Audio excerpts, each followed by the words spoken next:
Project Connect is the city's overhaul of public transit, and that project is getting closer to becoming reality. This week, the Austin Transit Partnership made its recommendations for light rail as part of this overhaul. KVUE's Ford Sanders has more from transit advocates, both for and against the specific plans.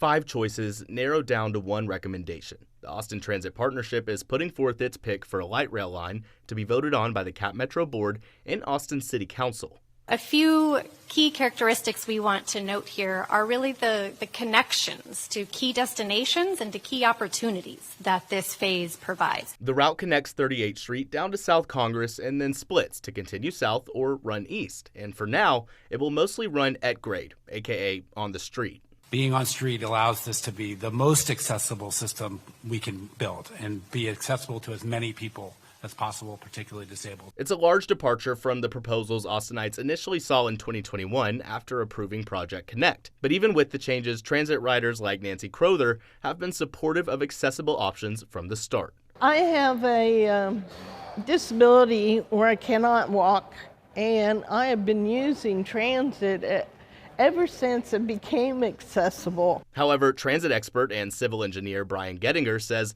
on-street trains like these can pose dangers to pedestrians and make traffic worse, all of which were echoed by others at ATP's board meeting Wednesday. Gettinger says there are better options. You look down at San Antonio and they're going to spend $400 million instead of $5 billion, 10 times less money to build a system that's longer with more stations. It's all running at grade, just like it is planned here in Austin. But for 1/10 the cost. That plan involves buses, which he says cost less and offer more routes while being safer for pedestrians. Gettinger also says buses could have dedicated lanes in Austin and offer the ability for growth with new tech like autonomous vehicles. Light rail is not Ford adaptable. Like, you get what you get, and in 50 years from now, it's going to be exactly the same. But ATP leaders say their pick for light rail will open transit to a lot more riders and more jobs. The first phase is set to cost about $5 billion. And Austin City Council is expected to vote on ATP's recommendation next week. In Austin, I'm Ford Sanders.